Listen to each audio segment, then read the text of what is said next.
Here we are, at the home stretch.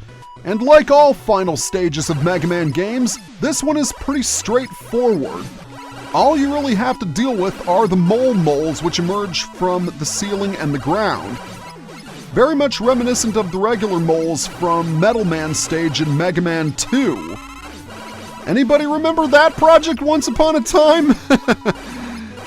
You also have to contend with the gravity here, because you are in outer space, and there's less gravity, so you'll jump higher. Just as if you were underwater. But thankfully, unlike underwater environments, you don't have to deal with death spikes in this stage, and that's nice. I have to admit, it's a nice touch with the collectibles being on the ceiling.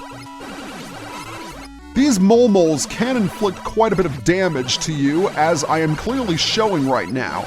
But unlike Mega Man 2, they're far easier to dodge because of the glow they create when they emerge.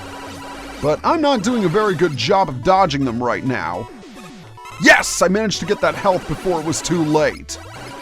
Okay, let's see if I can enter the final battle without sustaining any damage.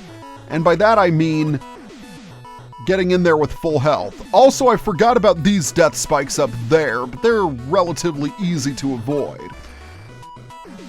That W tank reminds me of something. I'm gonna go ahead and use my M tank. There is no better place to use it than right now here at the final hurdle. And although I really don't need the W tank, I might as well collect it. So let's select the commando bomb, blast one wall, blast two, and grab the tank. Very nice. It really makes no difference which ladder you go down, because there really aren't any goodies to talk about. Just more Molmoles. And neither one of the paths is the path of least resistance. Regardless, you'll have to deal with Molmoles. And I'm gonna do my best to make sure that I enter the final battle with as much health as possible. I know I already said that, but I just want to reinforce the point. Also, this room works wonders for farming weapon energy. Although the only weapon you'll need for the final battle is the chill spike, which just so happens to be Wily's weakness. You can also use the invincibility frames to your advantage. And overall, yeah, I think that was okay. Wait a minute, I just recognized something. I could just use an E-tank and collect the one that's right in front of me. Wow, I'm completely overanalyzing things again. Isn't that lovely? So when you are ready, equip the chill spike and take the leap of faith. Also, I love how you enter from the top. Very much reminiscent of past Mega Man games on the Game Boy. And that's a pretty epic looking background. Uh-oh, what's this? 2 Wily Capsules? Yes, one is real and one is fake. Do not hit the fake one, otherwise you will get damaged. The real Wily will also sneeze every now and then. He only has 2 attacks. The first of which scatters shots very much how the Wily Capsule in Mega Man 7 and 8 did. As is demonstrated right here. They'll fly around the area before returning to Wily. His other attack involves him firing a shot across, like so, and raining shots from above. The chill spike is his weakness, and in all honesty, because you have the gravity working in your favor, it's not a tough battle. And that is it for Dr. Wily's Reign of Destruction in Mega Man 10.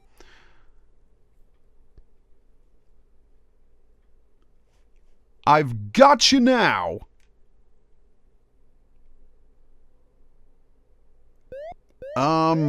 Dr. Wily? You've got a fever. Did you catch the roboenza virus too? I'm a human, not a robot. I gotta get you to a hospital. A few days later,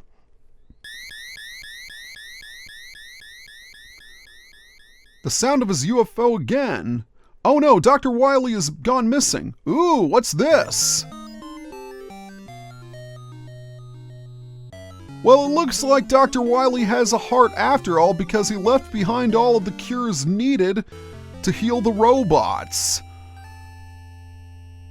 Until the next game, that is. Then he reverts back to his usual self. But anyways, that is it for Mega Man 10. Honestly, I like Mega Man 10 quite a bit. It's not quite as good as Mega Man 9, but it still has its strong points. Namely Blade Man, because everybody loves Blade Man. The Robot Masters for me are kind of a mixed bag. There are some cool ones like Blade Man, but there are some dumb ones like Pump Man. I'm sorry, I just can't forget the fact that he's got a freaking pump handle for a head. And there's Commando Man, he's pretty cool. Chill Man is pretty cool in more ways than one. And Sheep Man, who gets way more grief than he deserves. I personally adore Sheep Man, as I've mentioned many times before. And Strike Man is also pretty cool. Awesome that we get a sports-themed Robot Master.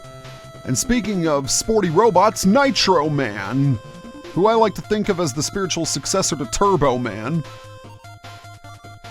And lastly, there's Solar Man.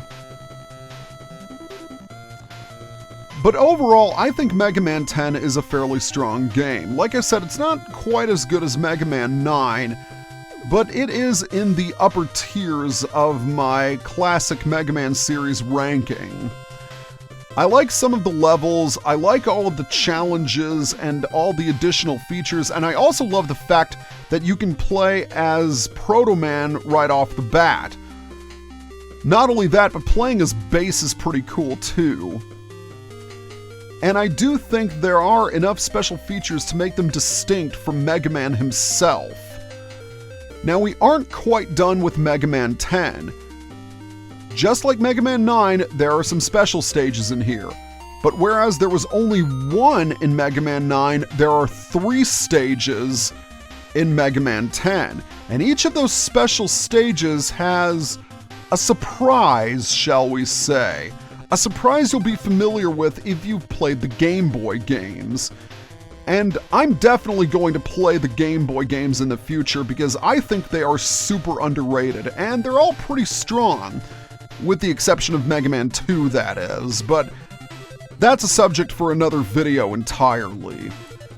For now, I think I'm going to take a break before I move on to my next dub. Yes, as of the date I have recorded this, I have all of the dialogue for my next dubbing project set in stone. And it's gonna be a bit of a surprise. But I can't wait to show it to you because it's a game I really like. It's a game I really like a lot. In fact, it's a sequel to another game I really like. And if you've seen my dubs before, then yeah, you can probably narrow down what it is. I think I've got a pretty good rhythm going here, doing some non-dubbed projects followed up by a dub, because those dubbing projects take a lot of time to render, record, produce, and work with the talent one-on-one. So they definitely take some dedication. But I think they've all been worth it in the end.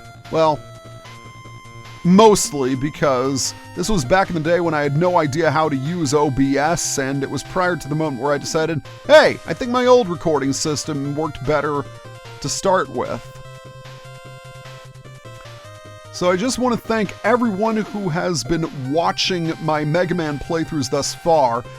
And one more thing, I will not be Let's Playing Mega Man 11 simply because I've never played it. I have no idea what it's like or how good it is or the plot or anything, but I know it exists, and I know there's voice acting in it, and I know the graphics have definitely been updated.